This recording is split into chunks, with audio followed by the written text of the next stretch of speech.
Welcome back. Let's pick up our coverage of Missouri's 3rd Congressional District in a conversation with former State Senator Kurt Schaefer. Good to have you with us. Thanks for having me on, Mark. Can you make a case that you're the more conservative candidate in this race? Yeah, and I think if you look at my record compared to my main opponent, Bob Onder, my record is substantially more conservative than Bob's. And the other thing on which issues? On pro-life issues, on pro-gun issues. No one can beat me on those issues. Why is Right to Life backing him? I think they've gotten into a lot of positions supporting things that kind of get outside of their zone. I know that I closed down the abortion clinic that was in Columbia from performing abortions. I led that investigation. I chaired the Sanctity of Life Committee to do that. Those are the things that, frankly, no one else did in the Senate when I was there or has done that since. Does the Trump endorsement make a difference in this race? I've never met the president, but I think that when the president meets me, he's going to understand that I have the skills and the ability to help him get his agenda done much better than anyone else in this race. Term limits took you out of the Senate in 2016. Mm-hmm. What brings you back to politics in this capacity now? Because I think it's hard. Look, I have kids, and what I realize is my kids are young adults. They're starting lives. The position this country is in right now is so substantially different from the time that I was that age. The lack of opportunities, 400% increase in home prices, 50% increase in grocery prices.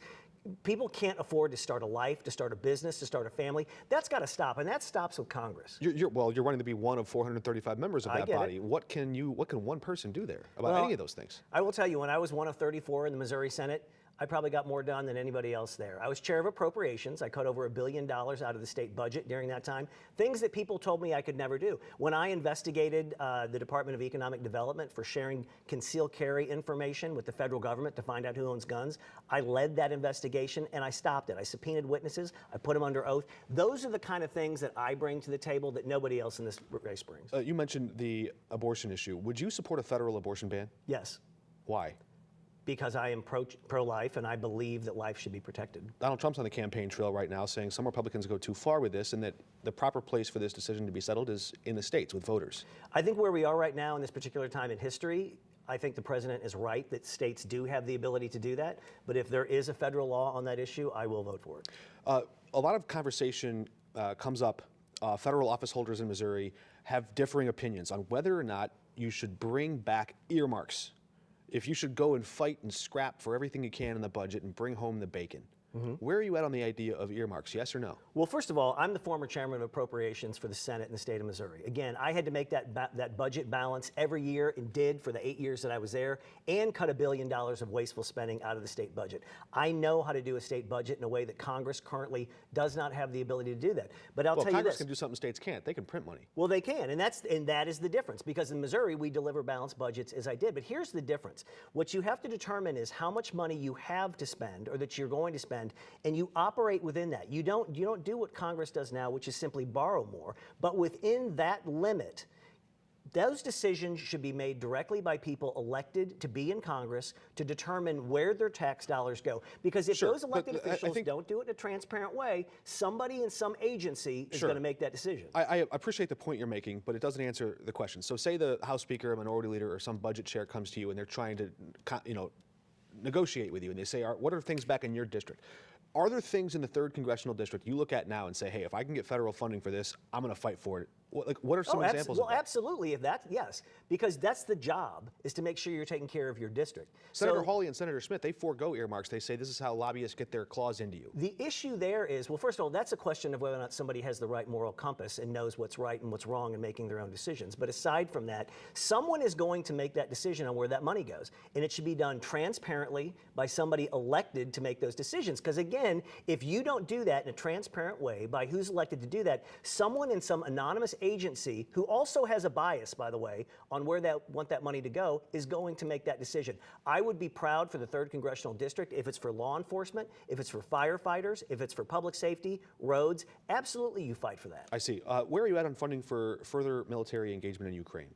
I think on Ukraine, we have to be very, very careful. I think there is some national interest there, but I think simply funneling money to Ukraine is not the answer to that situation. What assurances would you need to see before you could open up the pocketbooks of American taxpayers to continue funding military operations there? I think there has to be a longer-term plan, and it has to be in the United States' strategic interest. What does victory look like? I think that it's number one, stopping the conflict, and whether or not that results in a change in boundaries, I don't know that yet, but I think that we have to figure that out, and we can't keep funneling money into Ukraine. We just can't keep doing that.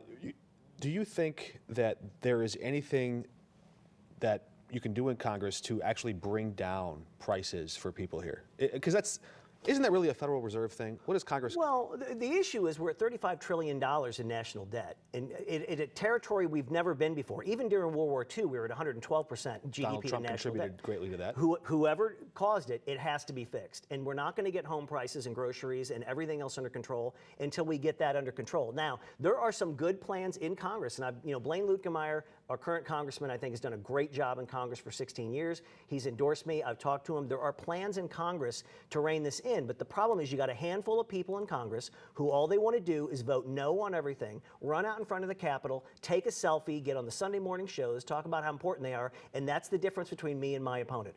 I want to get things fixed. I don't want to go there just to be a name. You're saying the old workhorse versus show pony line. I would say that's exactly right. Okay, there you go. I think that's a good summary. Okay, so you buried the lead. You didn't tell me that the incumbent is endorsing you. Yeah, Blaine Luetkemeyer has been there for 16 years. I think people in the 3rd Congressional District, which I live in the 3rd Congressional District. My opponent, Bob Onder, doesn't even live in the 3rd Congressional District. He can't even vote for himself. So he'll have to vote in the 2nd Congressional District because he moved out of the 3rd. I just don't think that's right to ask people to vote for you when you're not part of the group that you are supposed to be a representative for, and you can't even vote for yourself. Mm-hmm. Members of Congress would have to. I think they have to move in. They do not have to move. They can stay where they're at. Yeah. Mm-hmm. So you got a guy who's near enough to it. No.